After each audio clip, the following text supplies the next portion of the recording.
ভারতের নৌবাহিনীতে যুক্ত হলো অত্যাধুনিক স্টেলথ ফ্রিগেট আইএনএস তামাল, যা S-500 মিসাইল সিস্টেমকে ফাঁকি দিতে এবং F-35 সুখোই 57 বা চীনের J-35 এর মতো যুদ্ধ বিমান ধ্বংস করতে সক্ষম।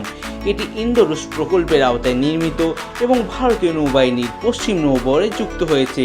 এই জাহাজে স্টেলথ ডিজাইন ব্যবহার করা হয়েছে, যা এটিকে রাডার এবং অন্যান্য সেন্সর দ্বারা শনাক্ত করা কঠিন করে তোলে।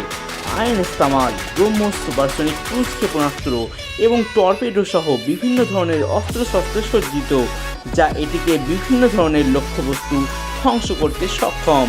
এই ফ্রিগেটে ইলেকট্রনিক যুদ্ধ সরঞ্জাম, নিউক্লিয়ার, বায়োলজিক্যাল এবং কেমিক্যাল প্রতিরক্ষা ব্যবস্থা, স্বয়ংক্রিয় অগ্নি নির্বাপক ও ক্ষত নিয়ন্ত্রণ ব্যবস্থা রয়েছে। জাহাজটিতে 26 জন অফিসার এবং প্রায় 250 জন নাবিক কর্মরত রয়েছেন।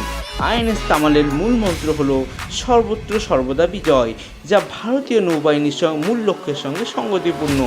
আইএনএস তামাল কর্ণাটকের কারওয়ারে যাত্রা করবে এবং একাধিক বন্দর পরিদর্শন করবে। এটি ভারতীয় নৌবাহিনীর জন্য একটি গুরুত্বপূর্ণ সংযোজন, যা দেশের সামুদ্রিক নিরাপত্তা এবং সক্ষমতা বৃদ্ধিতে সহায়ক হবে।